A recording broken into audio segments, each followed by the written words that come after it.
Year 11s. So I'm going to be talking about computing in the curriculum. And my head of department who's here will tell you I am the resident geek in our school. One of the reasons why I've got interested in sort of computing in terms of a curriculum base, we've been very fortunate at our school, and particularly my head of department, is quite open to sort of going, oh yeah, that sounds like a really good idea. Yeah, go ahead, we'll do that. That's brilliant. So this is just some of the software and some of the packages that we use. If I can just use my mouse.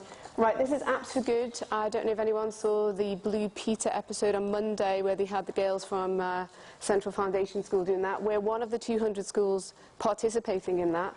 And that's actually had a massive impact that we have so many girls involved in this group from Year 9, some in Year 8, and some 10s, obviously 11s are too busy sort of doing their GCSEs. These are the softwares that we've incorporated that are new, which is Alice, which I'm going to go through in a minute later on, which is a 3D animation software. Again, this is all of the stuff that the children are engaged in. A few of the other speakers have mentioned sort of gaming education, using the new modern technologies. And they are absolutely amazing in terms of getting kids to be engaged and be involved in technology.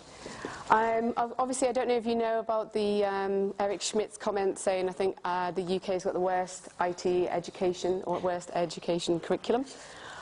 Not necessarily, depends what school you go to. But, and also it's more to do with the fact that you have to have engaged staff, and also the ability to have the changes to the curriculum that you can do. We use, for those who are non-teachers, we use national curriculum, but we've changed now to APP, which is a more sort of, not skills-based, but more holistic way of actually sort of monitoring and assessing the students. And generally, we get them to do it themselves. We try not to do it as much. We do a few things ourselves, obviously, because you have to sort of have evidence for your performance management and for your parents, of course. Another thing that I got involved in is CAS, which is Computing at Schools group, and that's allowed me to have professionals, teachers, university students, and also schools that are across the whole of Sussex in sort of what used to be sort of in sort of Paul's old incarnation of David Cooper, his sort of the network groupings that we used to have there. One of the new things that we're doing is lots of app development, lots of gaming, and they're still doing the exact requirements that would be a part of the national curriculum. They just don't realise they are. And another thing that we are looking at is a little project that I'm sort of very interested in, which is transition. And the difficulty I've found is that primary schools, sorry, I'll stand by the microphone. Primary schools, you have to teach such a broad range of subjects. You don't actually have the time to go and develop and learn these software packages.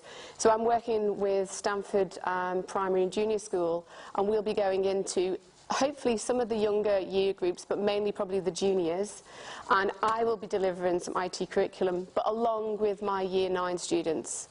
So I'll be there mainly as the facilitator, and it'll be the students actually teaching other students. And it's really good for kids who aren't gifted and talented, necessarily, such a weird label. There's loads of kids that are so good at programming, but just don't realise they are. Really helps them with their mathematics, really helps them with their literacy, because they actually have to be precise.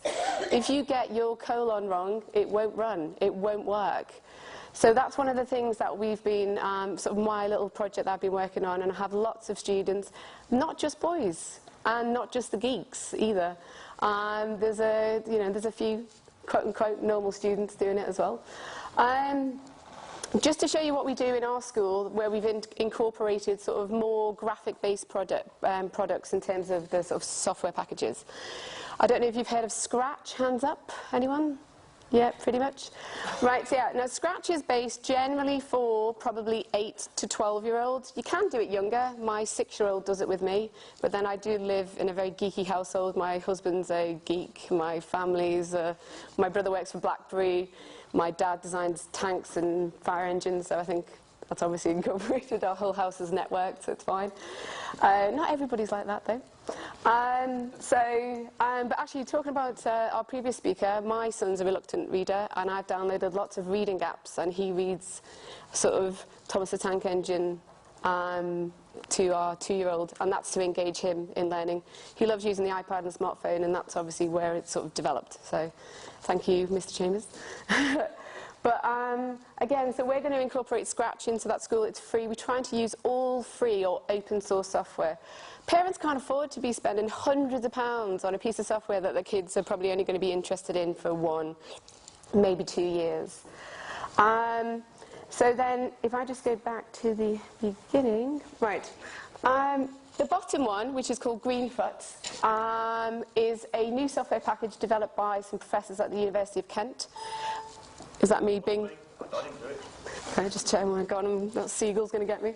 And it's basically, they're all graphic based. The kids don't realise they're programming at all. And this is actually Java. It's pure Java, not modified, not anything. And they code games. And one of the things that we're going to be doing is actually, you can attach this to an Xbox Kinect controller. And they're going to be doing Xbox Kinect games, but with the requirements from the B-Textbook curriculum. So they'll get to go and play their games, they'll get to go and try it out with the teachers, bit of a laugh, but it's absolutely amazing. The kids they don't realise how much they've done in terms of their coding and how they can develop, and it gives them so much inspiration because they can actually do something pretty much instantaneously because it is using graphics and not using line-by-line code. Another thing, I think I've added it, she says. No, I didn't. Go back to my original picture. We are using a new piece of software which is all in a browser, and it's called USource.